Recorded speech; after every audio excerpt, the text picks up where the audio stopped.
Hello, ladies and gentlemen, and welcome back to the 7th IESF World Championship here in Seoul, South Korea. My name is Rapid. Joining me once again, Justin. How's it going? I'm doing fine, thank you. For same as last couple of games, you know? Yeah, I don't know. Each game better than the last, and we're down to the last game being broadcast here for the group stages today. We've had some close games, we've had some not close games, but coming down here to the last game of the night, it's going to be Indonesia facing off against a team that we might not have necessarily expected to be doing well or poorly, depending on how you want to look at it. Philippines coming in, they had a rough start to the tournament, but looks like they have at least this opportunity, I believe one more, depending on how many group stage matches they've played. Probably see some results on those coming in here a little bit later. But both of these teams do have some history within their regions. For instance, Indonesia, you guys might have heard of the Jakarta Juggernauts. If you follow a lot of the Southeast Asian leagues, you might have seen them play there. It's essentially the roster that they're being fielded today, otherwise known as, I think, Konoha All-Stars, but essentially an all-star roster from their region. It's going to be exciting to watch them play here today. I was watching them practice a little bit earlier on, so certainly very committed. It's going to be exciting to see what they have to bring to the table here today. And then since this is the last game of the prelims, you want to end on a good note. And this, with the win, they might be turning around in the next couple of days. So if you're looking at the group match results right now, Group A, we got Mongolia with 1 win, 1 loss, Israel with 2 losses, Serbia 2 wins, 0 losses, Taipei 1-1. Right, of course, moving on to Group B, we've got Switzerland crushing that group. And I was actually talking to the South African team, and they're like, yeah, Switzerland, they're pretty good. So expecting them to come out on top, but also Thailand. Off to a 2-0 start there with wins over Iran and South Africa. Really impressive play there, and so excited to see how well they do as the group continues. Group C, Australia 1-1, China 2-0 so far. But I was talking to the Australians a little bit earlier, and China may have some weaknesses that may get exposed as the tournament goes on, but certainly looking very, very strong. Tunisia 0-2, Romania 1-1, and I believe Romania plays Australia coming up towards the end of the group. Group D, of course, the group that has Korea in it, the country that's actually won IESF the last 3 years in a row, along with Indonesia and the Philippines, and of course Russia picking up a very dominant win earlier. But Indonesia and the Philippines, they're the two teams that are actually facing off right now. You can see the matchups right there. We've got Luffy versus Kidgart. I know the former Team 8 80 carry Nien goes by Luffy a lot. He's here boot camping in Korea, so maybe a little bit of a shout out there. Phoenix versus Terraris, Apple versus Hamud, God Nair versus Gyoza, and of course Crusher versus Donat round out their lineup. This may be a very important match for this Group D in general, with Russia having 1 win and also Korea having 1 win. So this match will determine, I feel like, what happens throughout this group stages for Group D, right? Right, and if you want to be in control of your fate in the group stage, because there's 4 teams per group, if you drop down 0-2, you're pretty much, your chances of getting out of the group are very, very low. So you do need to have at least a 1-1 coming in through your second game in order to put yourself in a good position for getting out of groups. And you can see, of course, the teams there on your screen right now. It's going to be exciting to see what both of them bring to the table, as it does look like we are getting both teams into the lobby, ready for champion picks and bans here coming up in just a minute. But Indonesia versus the Philippines. Now, the Philippines actually have a really interesting story behind their team. It's sort of the combination of a couple of different teams, Choi Gaming and then the Toasted Tyrants coming together. I think for a while they were called the Choisted Tyrants because they were like combining their team names. But now just Choi Gaming, they're the Filipino representatives here. And it's actually kind of a little bit of a return for the Philippines here. The team captain, AOI or Aoi, he actually started the team, and he actually played in the 5th IESF representing the Philippines here. Now he's coming back as the team captain, not playing on the roster, but he has that international experience for the Philippines. Their roster, coming together is a lot of, hometown talent from the Philippines, from that region, but it's a much bigger stage here at IESF. Of course.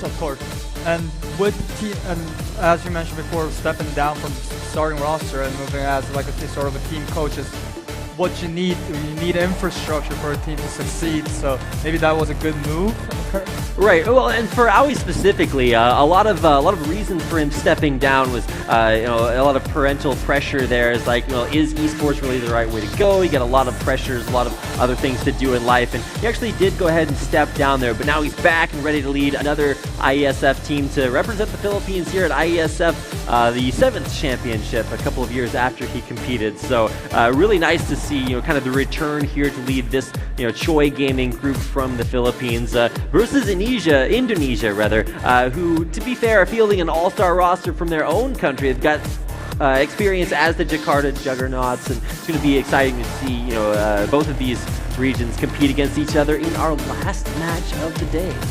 And we are trying to start the game. We have people joining in the lobby. Yeah, just waiting on one final player to join the lobby, and then when all that gets sorted out, we should be going in here.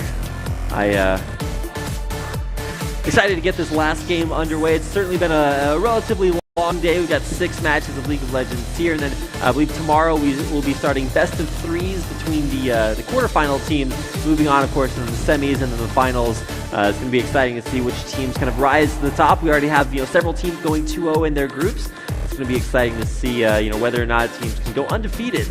And this game in itself, this will determine who comes out of the win in that Group B right here. Mm-hmm. You don't, as you have mentioned before, you don't want to be in that 0-2 position. Right. Especially if you're in maybe a stronger group, just with teams like Korea and Russia in the group itself. So yeah, this win is very important. Yeah, if you have 2 teams in the group that are already at 2-0, you gotta win this match to really stay in it, barring some super crazy outcomes. But yeah, win or lose, both of these teams are going to gain a lot of important experience for their regions competing here on what is for most of them their first international stage. Now, I talked to a few of the players who have traveled internationally, to play for different esports events, and it's been interesting to see the different experiences that they've had representing their countries. And for IESF, several of these teams just came together to compete in the IESF qualifiers for their region, and so it's going to be exciting to see whether or not they really come together during this tournament, and really whether they stay together after this tournament, as this is going to be some teams' final games as a group together. It all depends on how much success they have in this World Championship here. And like we mentioned before, constantly it's all about that exposure, right? If you do well here, you can prove to the world that you are a good player, and then you might be moving up to a better team, good team, or stay with the team and try to compete at a higher level or at an international level, again, like this one. So yeah, I was on a higher level of my hotel this morning. I came out, walked outside, I was ready to go, and then I realized I was getting a little bit too much exposure because I had forgotten my umbrella and it started raining super hard. So in a way, I have a lot in common with a lot of these players, Justin. Of course, if that's how you want to put it, okay. Of course, did get my umbrella safe and sound in case you guys were too concerned about that. Ready to get some more indoor games happening here today, as I don't know, it's been pretty crazy. Everybody told me when I was flying to Korea, they're like, dude, it's super cold there. So I bundled up, had like 4 layers on, walked outside, and I was like, oh my goodness, it is so cold here. For those who may have never came to Korea, the winter in Korea is very piercing. Is how I like to call it. The wind rips through your skin and the coldness just seeps in through that rip. It's not a fun place to be in the winter. Yeah, but you know what is a fun place to be in the winter is playing League of Legends. And that's something you can do regardless of the weather. I was going to say, unless when I was growing up, we had our computer in the garage of my house. So it was, if it was like super cold outside, you're basically freezing while you're playing video games, which I see a lot of the players like playing with their hand warmers like that. That was technology I didn't have growing up. That would have saved me a whole lot of struggles. But we're all inside, we're all indoors here at the Nexon Arena, and it's actually pretty incredible. I walked in, and I mean, I've seen events here at the Nexon Arena before, but you walk inside and you're just like, whoa, this is actually pretty ridiculous. You've got huge screens, great spectator situation, amazing booths for the players, and it's just incredible to see how everything has come together here for IESF. And then we also, looking straight down from this caster, that we see a merchandise store too. So I guess this place got everything. It's pretty all-inclusive. I was was walking around just trying to get a feel for exactly how big this was. There's like all of this balcony seating that's covered with all the flags from the different countries being represented here, and it's actually pretty incredible. We got some cool messages coming out from the players here, and it's nice to see. So we're watching an esports Olympics to a certain extent. Pretty much, and to be fair, I don't know of any other international esports event that involves quite this many countries. And that's why the I is in IESF. It is international esports at its finest. It's pretty cool to see so many different countries come together. Many with still developing esports agendas. It's nice to see them really pay off on a global level and get a chance to meet a lot of these teams. Yeah, a lot of diversified regions coming in here and getting a lot of exposure, and this is a way for us as fans to figure out which regions are growing, which regions are not. We've been seeing Korea and AEU, China for a very long time, and this might be their stepping stone to getting that exposure that they need. Absolutely, we've had Korea and I think Sweden. Those are the only two countries that have won IESF in the past, so it's going to be interesting to see if they can do it again. Sweden not fielding a League of Legends team, if I'm not mistaken, but still with very strong contenders here in the tournament. And of course, Korea fielding one of the strongest teams for League of Legends here, along with China, Australia, a lot of strengths coming out there. And it'll be interesting to see which teams bubble up to the top. I know Russia with a 2-0 start as well. Some pretty incredible strengths there, so I'm just excited to get these games underway. Yeah, Switzerland too are doing very well in this tournament right now. So they're a team to look out for. Talking to a few of the other teams who all said, yes, Switzerland, definitely one of the big powerhouse teams to watch out for. So they are in kind of a rough group, but it does look like both teams are ready to go here for champion picks and bans. So excited to see our last game of the day about to get underway. We've got Indonesia taking on the Philippines, ready to go for champion picks and bans starting here in just a second.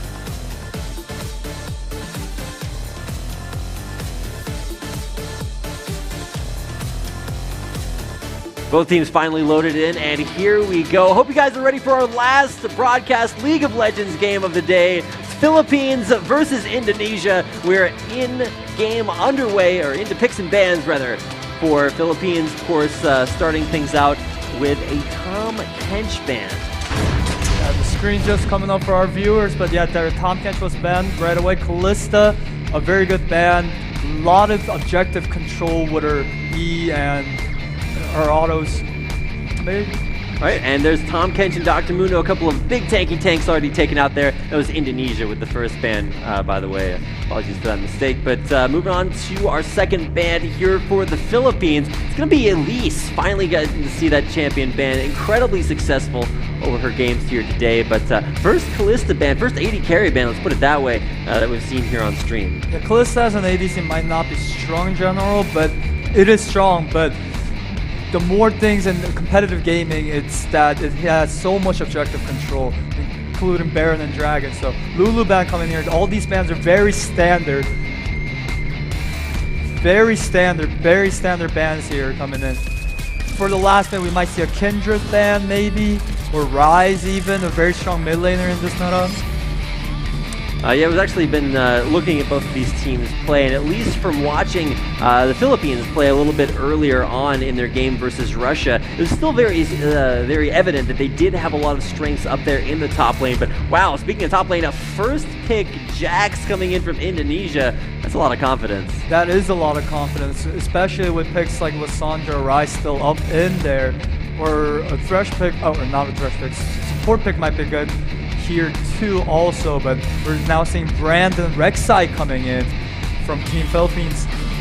Now, we've already seen a Brand win already today. I'm not necessarily sure if you're going to be going up against the Ram, that's the way to go, but looks like Kindred is available. We've seen that banned out twice today for good reason. It does look like Indonesia is looking to lock that win in. Already a couple of very scary carry picks starting out. Kindred jungle, high damage output during games, especially if you have laners that have hard CC that can lock the other opposing laner down.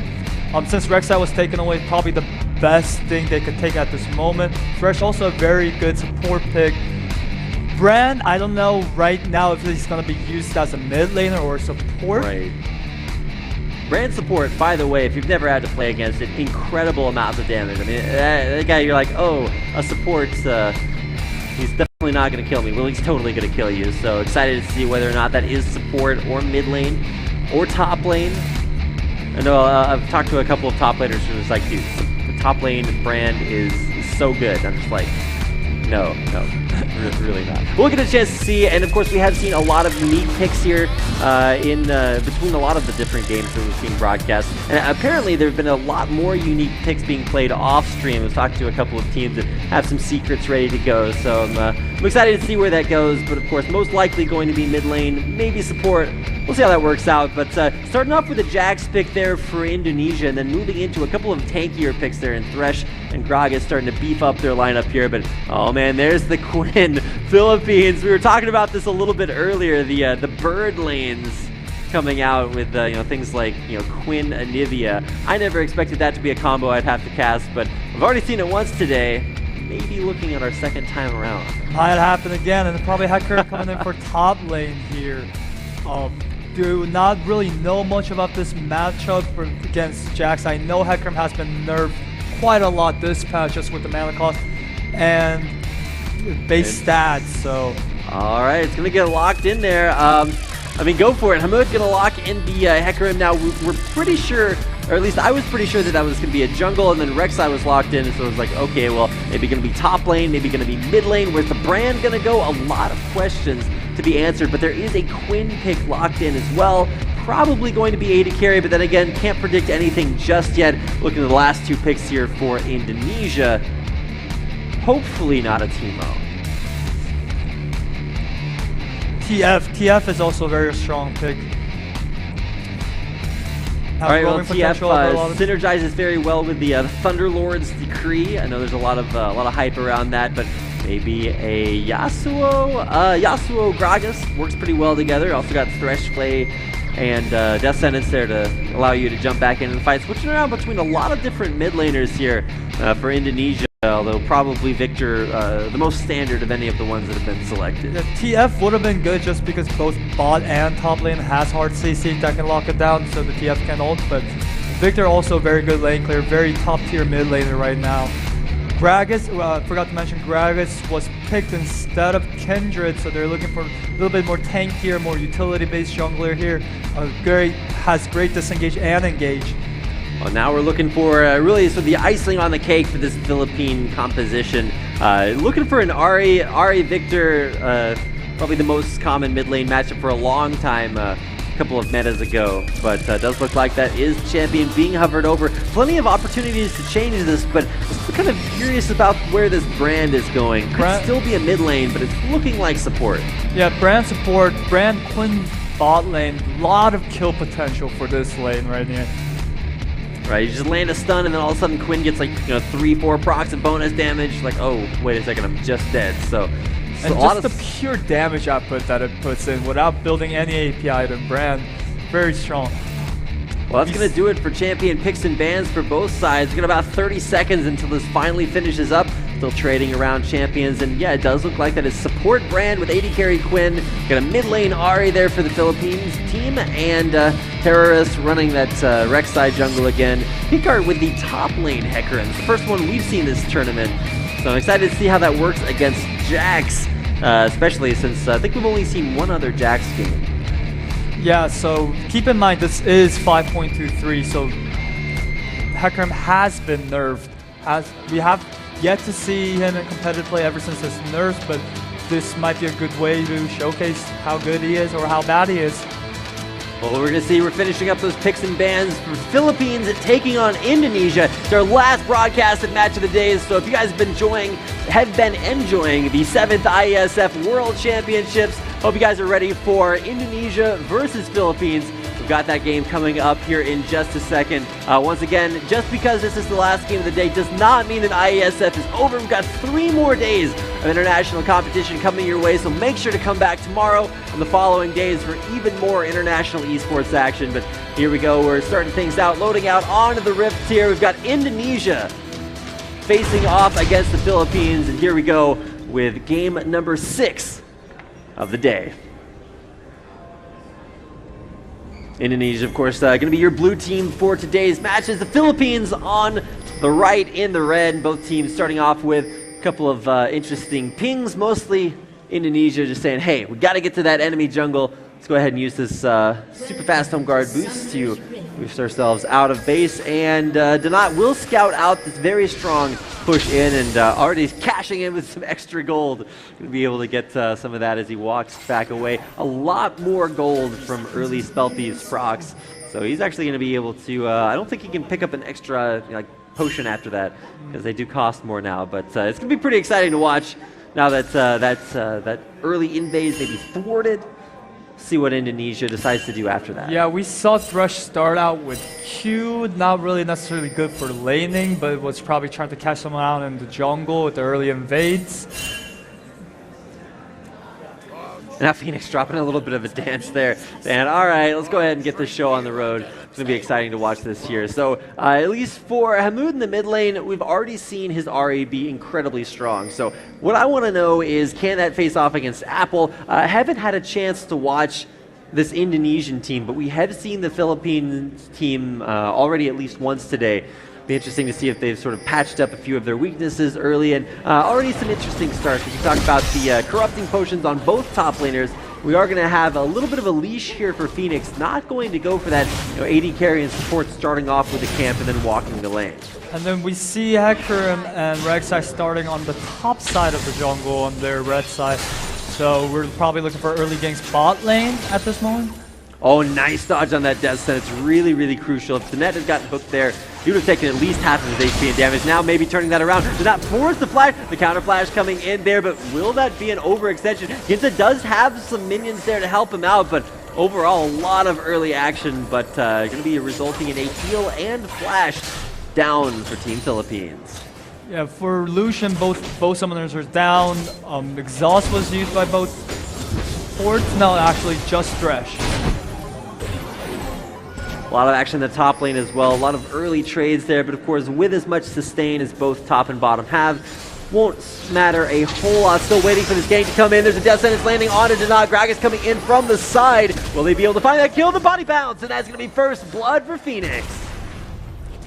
Yeah, Gragas started on his red side, so did not go for the straight blue buff and just went down. Knew a heal was burned. Knew both summoner spells were burned on Lucian, so easy kill right there with the E-Flash, so great job. Yeah, Phoenix coming in there with a very early gank. You don't expect the level 2 ganks anymore. A lot of times if you gank at level 2, you can just expect the other jungler to walk into your jungle and kill off the camp. That's exactly what you just saw right there. Terra saying, hey, you're going to gank my bottom lane, I'm going to gank your red buff, or your blue buff in that situation. And then look at the CS differential right now in the bot lane, 19-5. Turn around here onto Luffy as he is forced to flash back away. It's going aggressive, but he actually missed the stun activation on Counter-Strike, so he's unable to get that stun off onto Kitguard. Still probably better because he would have kept fighting and might not have been able to disengage quite as quickly, but Luffy in a pretty good spot here. Kitguard, once again, you mentioned Hecarim being nerfed a little bit. One of the biggest nerfs to Hecarim is not being able to buy that home guard enchant for your boots super early on. Hecarim, Rammus, even Quinn to some extent, one of the few champions that really want to get that home guard early so that they can just rush back a lane over and over again. Well, this time around, won't be able to do that on this 5.23 patch.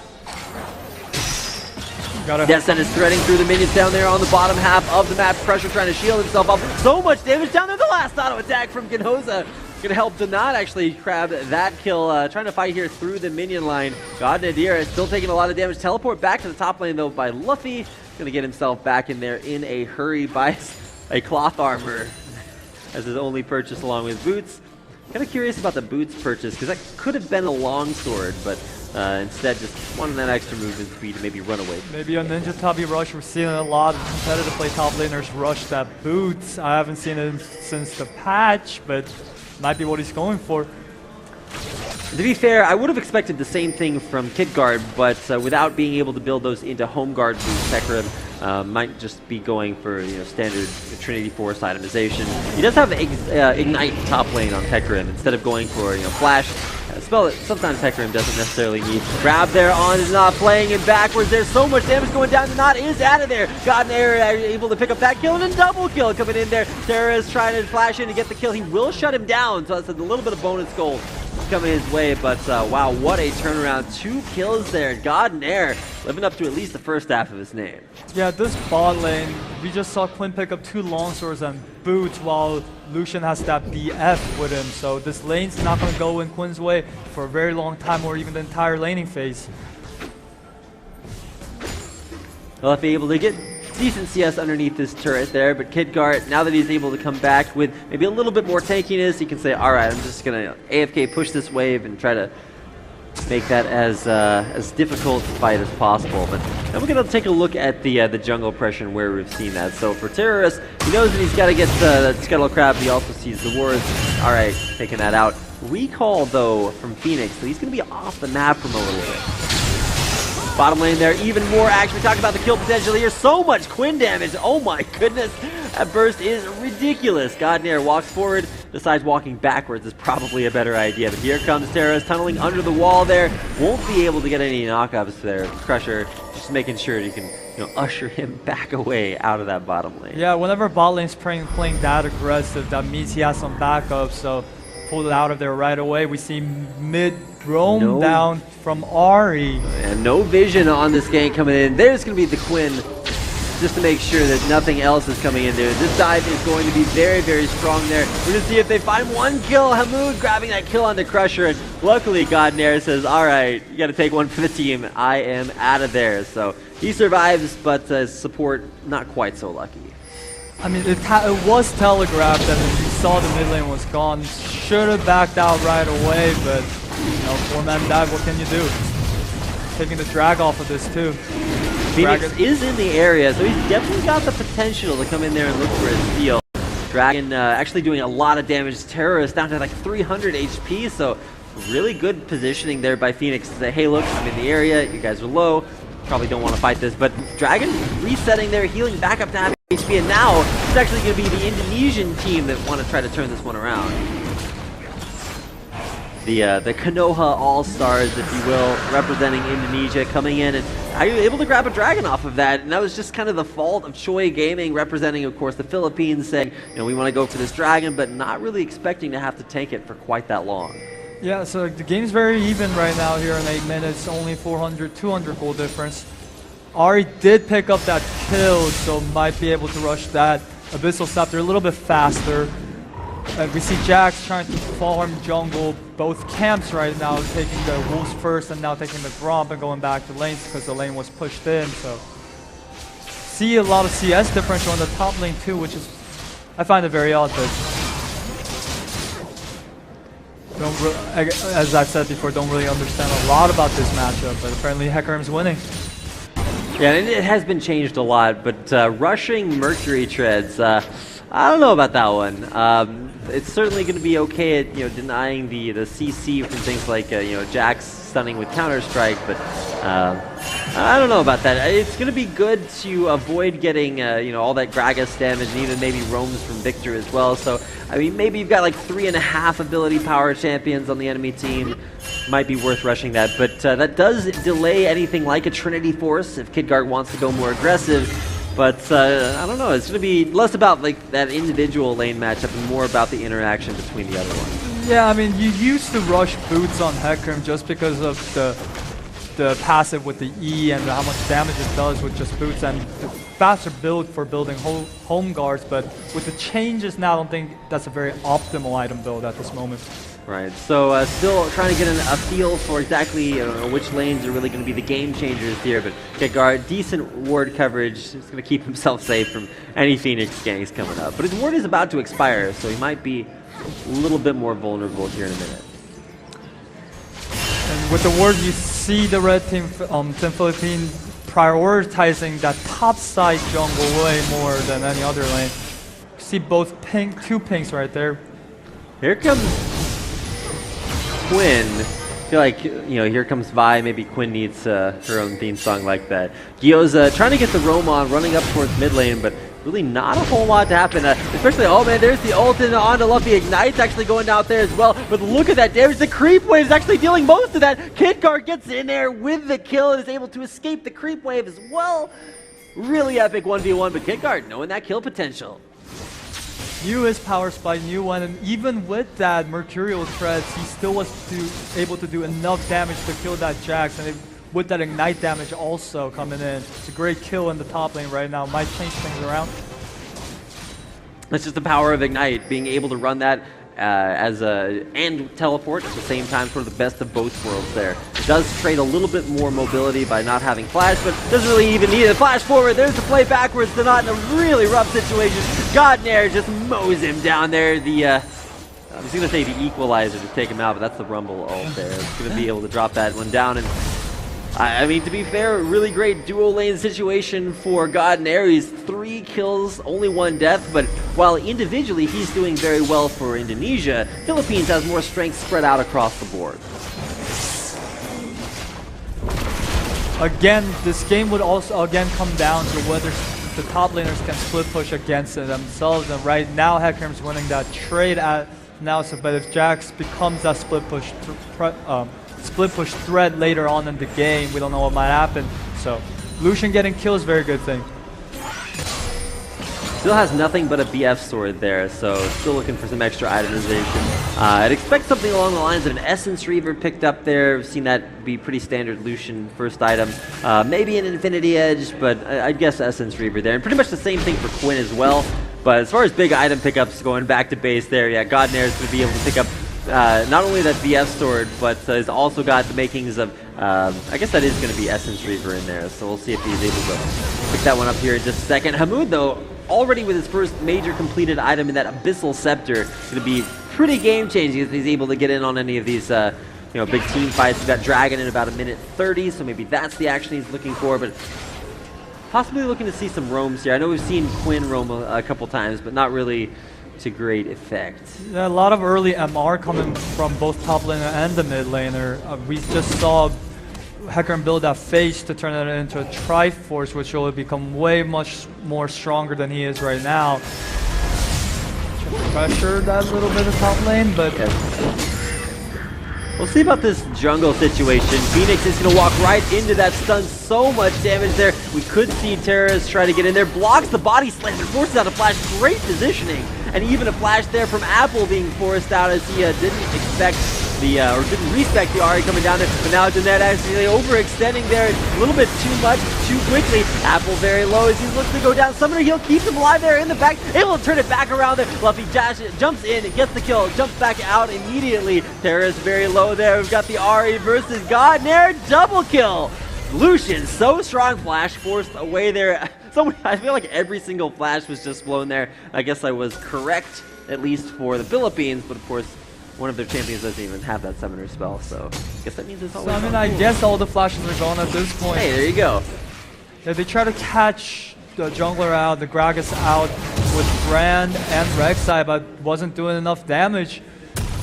7 flashes blown in that team fight. I just had to count that up afterwards. So yeah, there's a lot of flashy play going on there. In the end, though, I think you can pretty much say Godnair, he's making up so much of this Indonesian national team. Like, I don't want to say this is like a protect the 80 carry composition, but they're putting a lot of eggs in that 80 carry basket. If they don't protect it, that's a lot of kills that just get taken off the board. So something interesting to keep an eye on as the game develops. And really for the Philippines, they had a couple of nice things work out for them there in that team fight. Gyoza able to get a lot of burst damage initially, and along with Donat, there was a nice pick attempt on the Phoenix. Unfortunately, when you're trying to burst down the tank and that doesn't work out, you might not have a lot left over for the rest of the team. See, I thought Hecarim was going for the Triforce, but Kickard actually opting to build it into Frozen hard after the phase here. Tries to build more tankiness for team fights. That dragon going down will be the second dragon to the Indonesian national team. That is going to put them really, really close to third dragon, which is pretty good because that does give them the extra mobility that they'll need towards the mid game to be able to maybe out-rotate their opponents there. Luffy, I think he's scouted out Kitgar. He's like, I know what's going on there. Trying to steal away the blue buff, but he will help Apple get that one. Death Sentence, so will pull Terrorist back, but with no follow-up, I think he's pretty safe for now. Interesting about this game, it's been 15 minutes and no turret has been down at this point. Too much fighting, man. We've already got so many kills early. Maybe not quite as many as some of our more bloodthirsty games, but it's still exciting to see all this action going down. And keep in mind, this is a little bit later in the group stages, so most of these teams have had the opportunity to play their first games, sort of get acclimatized to this IESF atmosphere, playing against other national teams. So starting to get things warmed up. So interesting to see here, especially for these two teams, both 0-1 in their groups. The winner of this match still stays alive. The loser, unfortunately, with 2 more 2-0 teams in the group, all but out of the tournament. Current putting a lot of pressure on that Jax. I don't know if it was a wrong trade or just the way that Jax was dirty farming, but you see Gragas coming in here. He's already used up his Z, and yeah, kind of confused at the sneakiness of that. I mean, A, you're Gragas, so there's just like this huge dude that's trying to sneak through the bushes. I don't think that worked very well, but yeah, he eases over and tries to be sneaky, and he's like, wait, I need to get out of here. So then he just like body slams back away. Oh, here comes Quinn. Yoza with so much damage to put down. There's the Brand ultimate as well. It bounces back off a minion and prioritizes the champion because he'd already been hit, takes him down. That's why he picked that Brand support, right? Bounce. No AP item build other than that support item, but still does a whole lot of damage when it bounces, so. And he still might have even killed him off of the burn from Brand's passive after that anyway, so. It's just incredibly well played. Donad's perfectly calculating that minion placement there. Like, all right, I know it's gonna bounce off, guaranteed kill. Able to make that one work out. Like you mentioned, Lucian did go with that Essence Reaver. He's not back in lane as of now, so this turn might be pushed by the time he comes, or they might just back away. Yeah, probably just going to back away there. Quinn recalling means that he's going to be off the map for a second, but probably able to ult back on, get out there just as quickly. 3 more minutes until players get home guards, so Quinn won't have that ability as she might have previously, but hey, already looking through all the games today, we've seen 2 AD carry Quinns. I'm not sure if that's just the Gyoza special, or if that's something that maybe we can expect from the current meta. I know Quinn jungle is something that's starting to get pretty popular, but haven't seen blessed with that here today. Again, like I mentioned in the previous game, Quinn may be a very good laner sub. Oh, here's the teleport down to the bottom lane from Gidgard. Actually going to go through with the ultimate, knock Godnair away, but I'm not sure if this is necessarily going to be very effective, as he should be able to just run away from all that. Gidgard's still chasing him out there. He's going to get a lot more damage. Look for the ignite. That burst damage is ridiculous. Gidgard going in there for 1 kill. Gets a double kill. Might be looking for more. There's the Brand ultimate. It's going to be bouncing back and forth between the minions, but unable to find.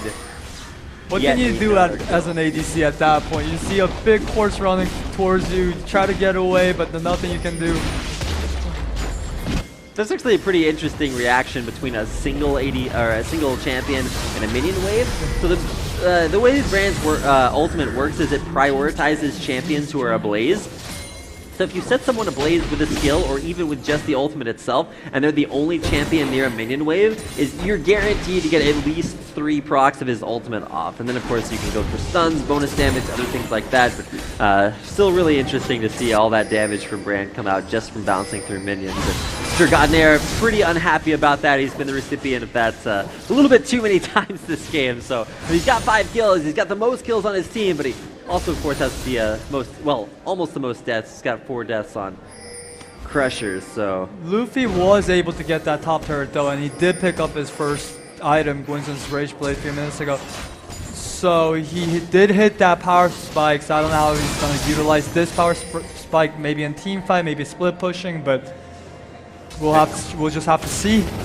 Gwynzon's Rage Blade is ridiculous as an item. However, on this patch, it's actually been made, I think, about 300 gold more expensive, yes. So it takes a little bit longer to build, but when you build it, it is still ridiculously strong. It's like 30 on-hit damage once you stack it up. It's just like, wait a second, that's actually incredible amounts of damage. So Jack's pretty strong, doesn't have Trinity Force though, and it looks like instead of going Trinity Force, he's going to be opting for probably the Gunblade build here. Grab lands onto Terrorist, plays it back in. Oh, he actually knocks up and then flashes in. Not quite the right ordering there. Phoenix trying to run away there. He's going to heal himself up there with a happy hour. But with Luffy taking out Hamu, this could go very, very well for the Indonesian national team. They find a snipe there on the mid laner. Lose their support for it, but should be able to keep that push alive. Meanwhile, speaking of pushing, Kidguard already taking down that top lane outer turret. Overall trades happening everywhere right now.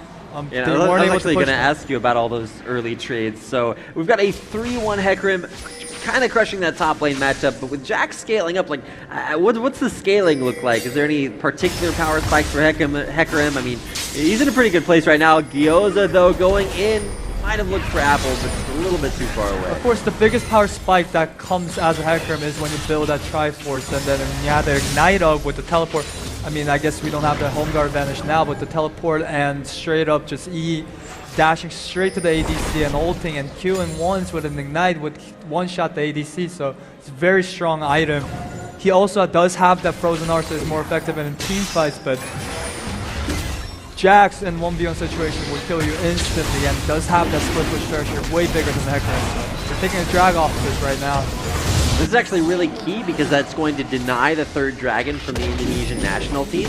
However, in response, Indonesia will be able to take down not one but 2 turrets, getting a little bit of extra value there out of that one. Luffy, he's not even scared. He's got that, actually probably either better to save the minions if you want to go for a fight or just power push that out and look for some help from the team. And it does look like the rest of the Indonesian national team sort of rotating up through the enemy jungle just to make sure that Jax is safe and sound, and going for a 21.5-minute Baron.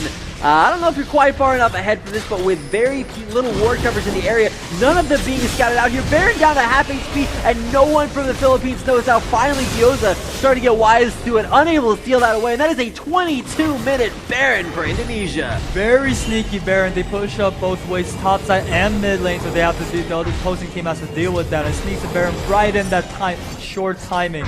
The opposing team had no vision. Great play by the Philippines? No, Indonesian team. Yeah, Indonesia really, really smart there, able to deny a lot of vision. And even though there was that scrying ward placed out there right outside the Baron pit, it wasn't in range to see anything inside. And then turns out you got a lot of champions that can just run over that wall. Lucian dash, you've got Thresh that's able to pull people in, and of course Body Slam, jump in from Luffy and Phoenix. Pretty cool way to get in there and get out with the Baron buff. And now with that Baron buff, we can see now Jax trying to split push that first tier turret off of that bot lane, and it's gonna be a continuous trend like this the entire game if it goes way of the Indonesian team. So looking very good. Now, I was actually expecting the Gunblade build from Jax just because of how well both of those hybrid stats synergize, but oh wow, look at that Thunderlord.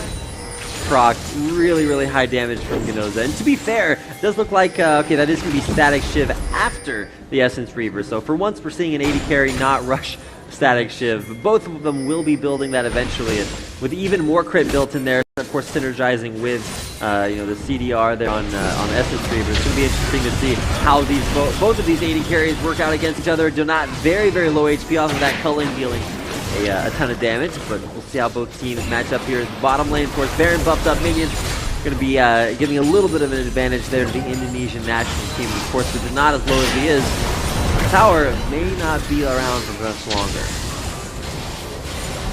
The donut is very low right now. I mean, I don't think they're going to try to continue to push this up, but if they decide to do so, they have a very good chance in general. Looks like they're just trying to get all the buffs in that, try to get the vision down here. You might see Team Philippines try to engage on this right now, but I don't think they can. Yeah, you can tell there was some sneakiness about to happen. Like Phoenix is waiting right over the wall for maybe like body slam into explosive cast to catch someone out. You got Valor helping Quinn be super fast. Of course, that is level 2 ulted Valor, so I think that's 100% extra move speed, because it gets 120, I believe, off of rank 3. Yeah, so yes. They do have great lanes there. They can probably take this turret off right now. When the Jax does have his TP back, just go back up the top lane or mid or bot lane, can just keep pushing, split pushing, 4-1, and join in when the team fight happens. Right. To be fair, Kidguard did have his own teleport, but there really wasn't a great teleport opportunity for him to keep in on. If he had teleported, he might have just died instantly. And okay, Gyoza, I'm wondering what the play was right there, but just trying to clear waves out. Philippines not looking to make any big plays to come back into this, just trying to play it safe. Slow and steady wins the race, I guess. They are behind a decent amount of gold here at the 25-minute mark, but not necessarily out of this just yet. Good thing that Team Indonesia is doing, or Team Philippines, I'm sorry, is doing right now is they're not giving up their vision. You see that there are no blue wards placed on the red side of the jungle right now, so they're trying to keep the vision away as possible so they can make plays in their own jungle. So that's something that's good coming out from the team that is currently down right now, about 4K, 5K now. Right, that's a really good point to make, Justin, because when it comes to vision control, when you're behind, controlling vision in your own jungle, it makes it so difficult for the enemy team to push into. And so you actually saw most of the Indonesian team recall back to base and say, look, we've got to get some extra wards to throw out there. We've got one pink ward onto Crusher, but do need to refill some of those extra wards on out there. So, I mean, Sightstone picked up there, and Crusher is not actually combining his Sightstone into his support item, something new that you can do on this preseason patch. And so he's actually going for the shield's pretty standard there. You want that facing the mountain, able to protect your AD carry. We got 1v1s up at the top lane. Kidguard won that up early on, but something tells me he may not be in quite as strong a situation here. Luffy a lot of damage to deal there with that ranged blade, but here comes Gyoza running in as Quinn. Kidguard very, very low, goes down. Luffy half HP. Gyoza, he's gonna back out of there, decides differently. Yeah, at this point, Hackern cannot 1v1 Jax with both Blade of the Ruin King and Ruins his Rage Blade. Need more blades. There's Gwinsu's Rage Blade. How many other blades are there? Blade of the Ruin King. Hextech Rage Blade. No, I'm just kidding. I want to combine all these items into one, but that would be a little bit too stupid. Gyoza up there to defend this lane. I'm not sure if that's really Quinn's primary purpose in this team, but still going to be able to take down all these minions, get all that CS, and as far as CS goes, that is something we should talk about. A lot of these games we've seen big differentials, but this one actually is pretty close. The biggest difference comes out of the jungle, actually, with Phoenix being so far ahead. But with this dragon taken down, that is finally the third dragon for Indonesia. That means that they will be able to move around this map so much more quickly. I think I want to talk about Twin ADC. I've seen it twice in this series just now. I see that it has high kill potential during laning phase, but I don't see her doing a lot more in teamfights right now. We see her coming in and get hooked. Yeah, jumps in, gets hooked immediately. Still a lot of damage left to deal, but Hamoon might be a little bit too far forward. Look at that explosive cast, Phoenix. So good on that ultimate. Here comes the teleport onto the Rek'Sai tunnel. Kidguard actually might be forced to ultimate out of there. Instead decides to go back in. A lot of damage left to deal there. Lovely super low, but actually it looks like Phoenix gonna go on a killing spree, gonna get himself a second kill out of that one. Incredibly well played here by this Gragas jungle, and it doesn't look like Indonesia are stopping yet. Flash forward there from Crusher. It looks like the body slammed the flash on, and Phoenix helping out so much. This time he's gonna be nice and give the kill over to God in the air, but after all of that, Indonesia crushing those fights. They're gonna crush down a second tier mid lane turret as well. Yeah, great hook coming in from Crusher. And both top laners from opposing sides were 3v1ing at their own spaces, but with the flash, Luffy was able to get out. Kidguard without flash wasn't able to. Yeah, great playing around those flash timings. Donut actually did have flash, but got just blown apart too quickly for that to really be of much use. For Gyoza, like you were actually talking about, Justin, really great burst potential during the lane phase, but like when it comes after that, it's like, well, I've got the ability to jump in and die. I've also got the ability to like try to 1v5 and die. I don't know, it's just kind of a confusing role for Quinn to be in. And it, like I was actually predicting the static shift because we've seen that being so popular for AD carries, but actually going for the rapid fire cannon there just to add some extra range. See how effective that is. Now both teams here on the Baron. Looks like Indonesia trying to snipe out their second one. It's gonna get taken by Hamoon. What on earth? He's gonna steal that Baron away for the Philippines and might actually be able to turn this one around. Jax trying to get that 1v1. He does. Luffy in the backline. So much damage. He's got a double kill. He's looking for more. Very, very low HP, but he's able to dodge all of these attacks. Might be looking for a triple kill. There's a triple for Nair. And it's actually gonna be a turnaround with Indonesia on the ace. Great steal by Hamad on their Ari, but just wasn't able to turn that fight around afterwards. Absolutely incredible. I mean, to be fair, Hamud was doing the utmost. He was trying to win that fight for the team, but Luffy just way too strong. The amount of lifesteal, spell vamp, all that craziness is coming in there from Luffy. Actually, just lifesteal. I forgot they moved the spell vamp off of Rage Blade to Moth Malmortius. But yeah, after that ace, pushing into the base, this might actually just be the game. Really low death timers there for most of the members of the Philippines, but with so much damage left to put down, this is going to be the game for the Indonesian national team, pushing in onto the Nexus, and 17-11 in 30 minutes. Indonesia will take out the Philippines. Great game. Everyone tried to hit their power spike, but Jax, after losing to Hacker and top lane, came out as the game scaled on. It was very nice to see both sides trying to do their best, but Team Indonesia comes out at the top in the end. And Indonesia, impressive play there. They will survive in their group for now. Philippines, unfortunately, going to take next to a miracle for them to come out there. Indonesia, great play. I've loved watching their games here today. It's going to be exciting to see them, possibly a little bit more on tomorrow, depending on, of course, the results of these group stage games. But that is going to do it for our broadcasted League of Legends games from these preliminaries here on day one of the 7th IESF World Championship. Hope you guys have enjoyed the games. If you have, continue to join us for days 2 and following as IESF continues. Here coming to you live from the Nexon Arena in Seoul, South Korea. Do you want to give a quick recap of where these groups stands coming in towards the end of the day? Now, most of these games have concluded, so let's go ahead and run down some of these scores. We've got Israel, Mongolia, and Chinese Taipei. Three-way tie at 1 and 2 in Group A. So Serbia definitely getting out of that group, and really impressed with Serbia. Not a region that I would have expected to be quite that strong. They really showed up, so real props to them. Of course, in Group B, we've got 2-0, 0-2, 2-0, 0-2. So definitely some tiebreakers to go on there, and of course, one match apiece left to be played for all of those teams. But Group C, actually a little bit dominated by China, but I've seen a little bit shaky. We'll see whether or not Australia or Romania can maybe secure their next spot out of that group, or Tunisia can maybe make a surprise comeback.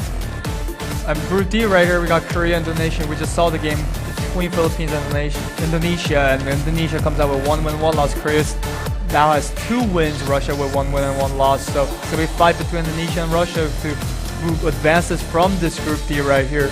It's going to take a miracle for Philippines to come out. So. All right, well, that's going to do it for our group rundown. I hope you guys have been excited to see the group stage games today. And of course, look forward to bringing you guys even more games tomorrow. So make sure to hit the follow button, bookmark it, make sure to come back up here. This has been an exciting day of League of Legends, so I do want to thank everyone for watching. So on behalf of myself, my wonderful co-caster Justin, and all of us here at IESF, we want to thank you for watching these League of Legends preliminary matches today. Look forward to seeing you back here tomorrow.